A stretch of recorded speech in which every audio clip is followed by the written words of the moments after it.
The swift Japanese advance on the national capital paves the way directly for the tragedy of the Panay. Shanghai captured, the Nipponese invaders strike westward with incredible speed and soon are pouring shells and air bombs into Nanking. The defenders bravely ignore a Japanese ultimatum calling on them to surrender. Despite the deadly peril, Norman Alley takes his stand in the besieged city, recording the ruin of war amid the constant rain of steel and high explosives that takes hundreds of lives and lights grisly fires throughout the capital.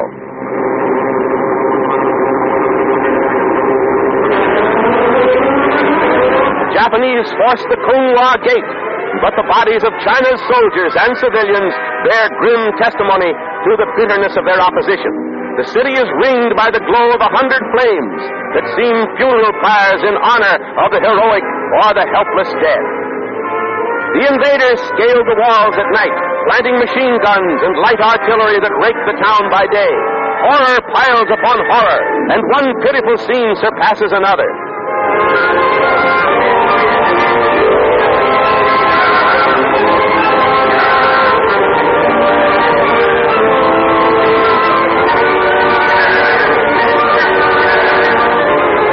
In the momentary chance lulls in the hail of death, the war-shocked population salvages the pitiful remnants of its shattered homes. Death struck even in the so-called safety zone, where 300,000 people huddled in fear. That man carries the body of his child, clinging dumbly to the forlorn hope that life still inhabits its shattered little body. Day after day, the fury of war sends new hordes from corner to corner, laden with rags and tatters of their broken lives. Standing offshore from the doomed city is the United States gunboat Panay. Of the Yangtze Patrol are officers anxiously scanning the waterfront for signs of American refugees. The Panay is the only haven of safety left to Americans trapped in the burning and besieged Chinese capital. Lieutenant Commander Hughes, the officer pointing, and his subordinates, Lieutenants Geist, Anders, Brazier, and Ensign Beworth, are destined in a few hours to add a new chapter to American naval heroism, along with the ship's crew, including these picturesque whiskerinos. This form of facial adornment is quite unusual in the United States Navy. It is a special mark of distinction on the Yangtze Patrol. These jolly fellows little know what's in store for them. Wounds, hardships, and for some, sudden death. Fleeing from the beleaguered city, a number of Americans and others arrive at the riverside, hoping to get aboard the Panay. Newspaper men and newsreel men who have remained to the last. Ironically enough, there to find that their feeling of security under the stars and stripes is destined to become a mockery. Among the little group is Sandro Sandri, an Italian correspondent who is destined to meet death aboard the Panay. Weldon James, frantically waving his handkerchief, finally attracts the attention of a lookout, and help is soon on the way. Captain Hughes personally takes command of the launch that goes to the succor of the correspondents. The stars and stripes are prominently displayed on the small boat speeding to the rescue of the refugees. The fire in the city is spreading rapidly, and now the captain aims to evacuate every American from the danger zone immediately.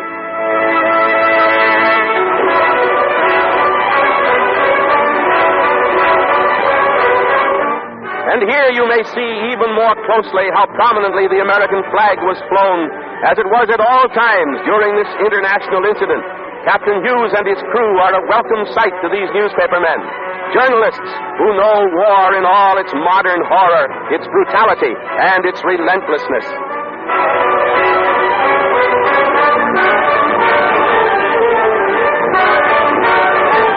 So now to board the Panay, and what they thought would be complete safety.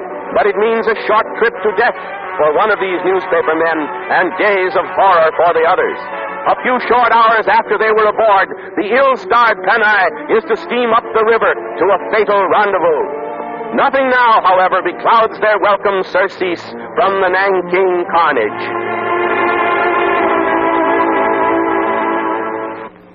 Eyes are bright this Sunday morning, and danger seems to drop behind with every foot of progress the launch makes towards the gunboat in the stream. As the troubled shoreline recedes, there is a glint of sunshine on the water and on the flags that mark the Panay's nation.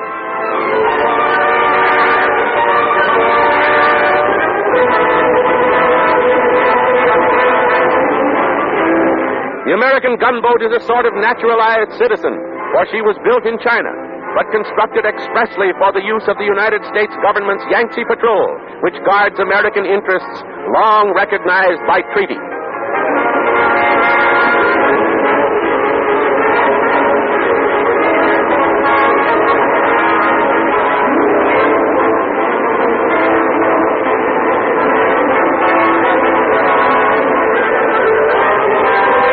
The newspapermen once more set foot on what to most of them is home territory.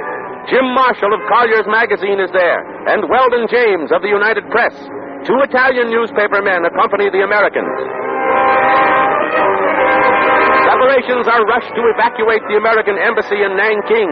Diplomats representing the United States government suspend their difficult tasks, for a while at least, pack important state papers, and head for the Panay in cars prominently marked with the American colors.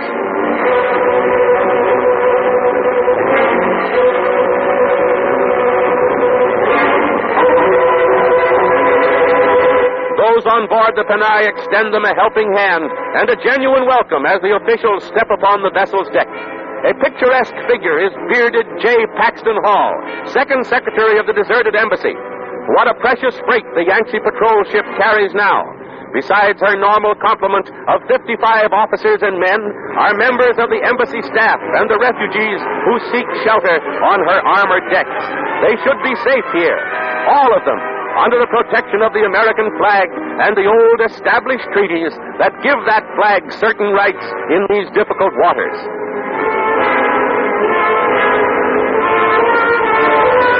Japanese planes and artillery fire make the vicinity of Nanking a place of danger, even for neutral vessels in midstream. So Commander Hughes of the Panay decides to pull upstream. And soon, radio messages and other signals are flying between the Panay and nearby vessels, including the British riverboat Ladybird, also here on a relief mission. Commander Hughes and the skipper of the Ladybird necessarily have to work in close cooperation as representatives of their respective governments in these war-torn waters.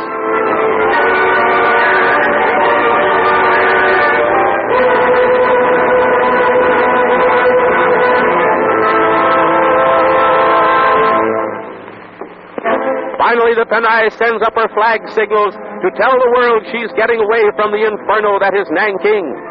So it's anchors away.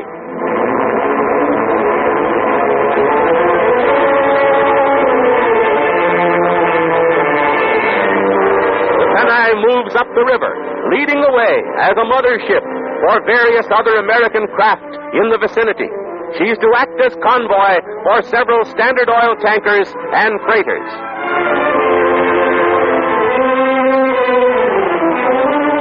In far-off Cathay, carries on in her double mission of mercy and national prestige.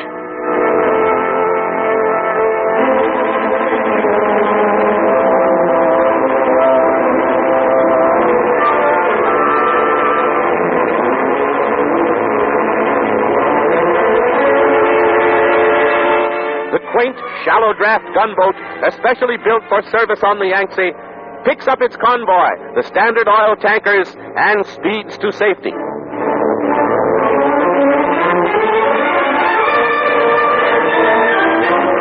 A Chinese hitchhiker, the native laundryman who serves the Panay, decides that hooking a tow is the quickest way to get out of range of the Japanese shell fire.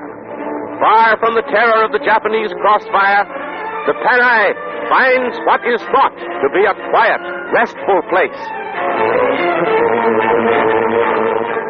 All about the American gunboat in her upstream haven are other vessels crowded to the gunwales with refugees, most of them Chinese employees of the Standard Oil Company. One boat, with crowded decks, looks more like an excursion steamer bound on a holiday than a mercy ship bearing scores from scenes of strife and desolation in the unhappy city. A warplane circles overhead, a sight so usual these hectic days that it's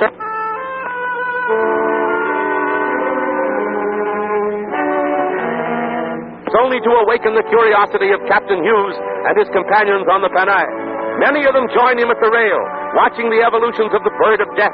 Destiny, hand in hand with tragedy, her human sister, paces the skies to an accompaniment drone by the rhythmic beat of the motor.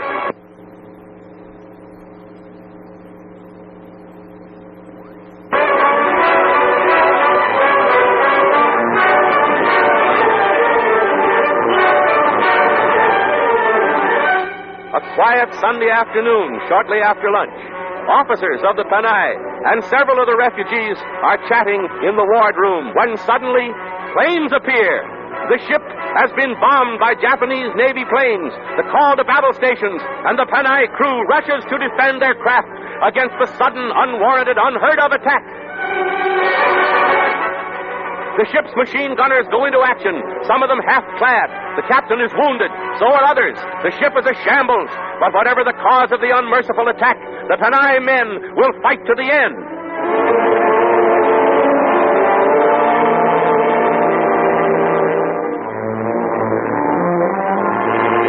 She's vitally hurt.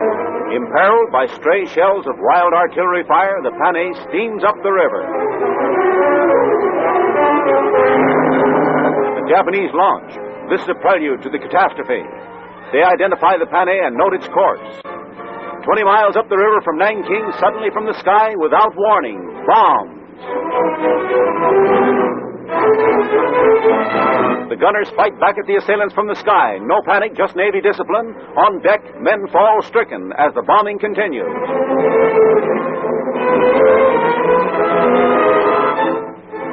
And that's how the bombs riddled the ship. Take to the boats. That's the order after half an hour of incessant bombardment. Wounded, blood-stained men first. The camera portrays heroism. Sights, but not sounds. There was no sound equipment aboard the Panay, only silent cameras. Abandoned ship. And some jump overboard and swim. The incessant air bombing, bomb after bomb, turning the Panay into shambles and wreckage.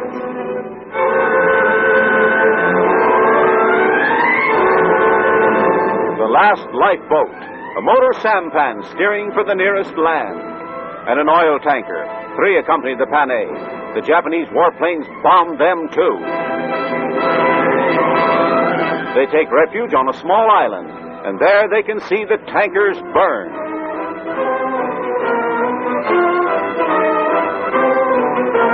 The well and the wounded on a deserted shore while war is flaming.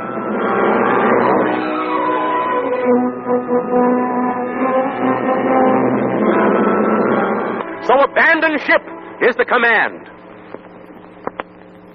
Getting the refugee passengers and the crew ashore is a desperate task. The wounded, of course, have first call. There's little time to lose as the famous vessel has received her death blow. She's settling fast.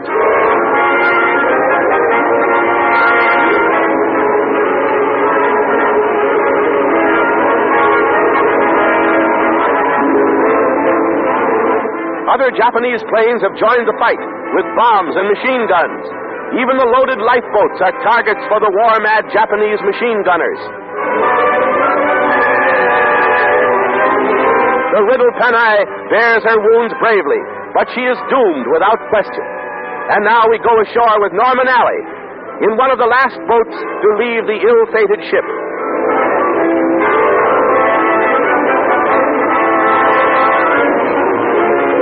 Boatload by boatload, the Panay survivors reach the north shore of the Yangtze, where they can find shelter from the Japanese planes, still raining lead mercilessly at everything that moves.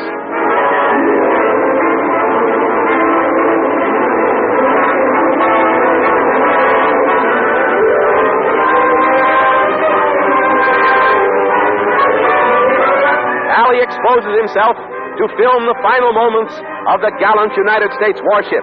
And minute by minute now, she's nearer her end as she rapidly takes water and settles lower and lower.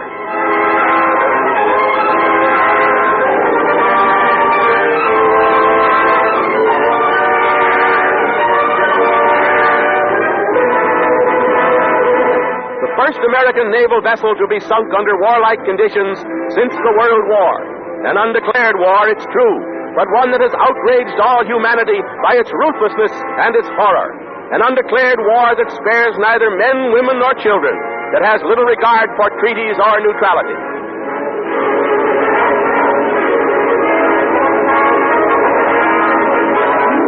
One of the Standard Oil boats was beached, and two others bombed and destroyed in the savage attack.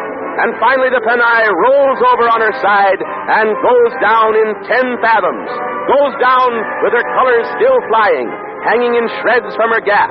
It's an event that has shocked the world. Japanese forces are combing the river and the air. Panay survivors, virtually helpless ashore, take refuge in the tall reeds that line the river bank. The wounded are made as comfortable as possible, while their injuries are dressed, and leaders of the party make plans for reaching a point of greater safety than the comparative wilderness of the river bank.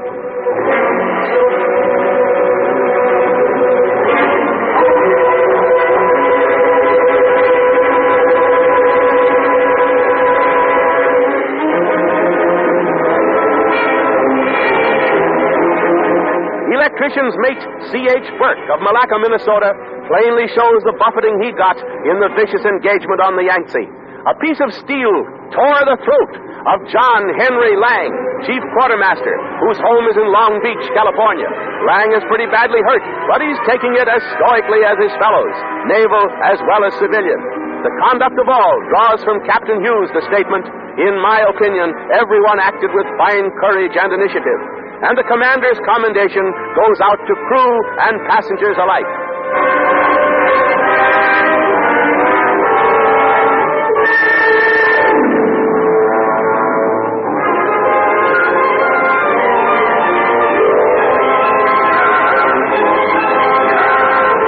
Many of the wounded are in precarious condition, far from proper medical supplies and the care they need to pull them through the second great emergency in a few short hours. The nearest settlement from which help may be expected is miles away from this spot and several miles inland from the river. The wounded can be taken along the river in boats, but any kind of movement is dangerous for Captain Hughes with his shattered thigh and for the Italian journalist Sandro Sandri, whose wounds, like those of storekeeper Ensminger of Ocean Beach, California, are extremely critical.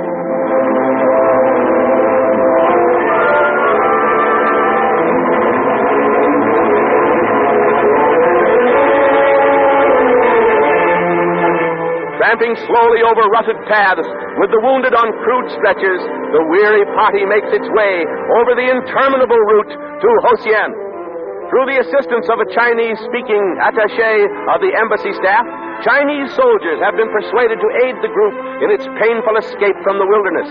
Two of the native military carry another heavy burden.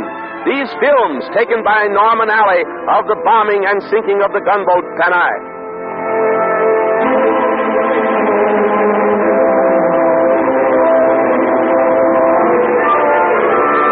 The ragged band presses on, eager only to find medical aid for their even less fortunate companions.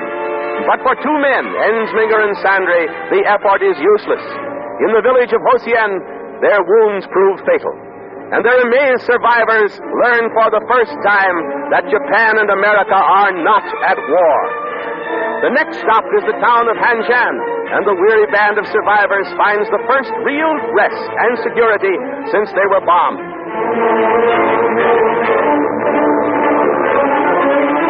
The miles of rough going along the riverbank have been a severe trial to the wounded, despite the wholehearted cooperation of Chinese soldiers and civilians.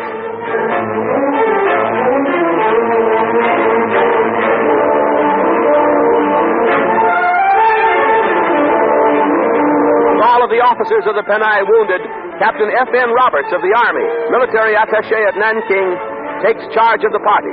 And after all the wounded have been attended to, he arranges for the party to be transported back to the Yangtze, where they can be moved to Shanghai.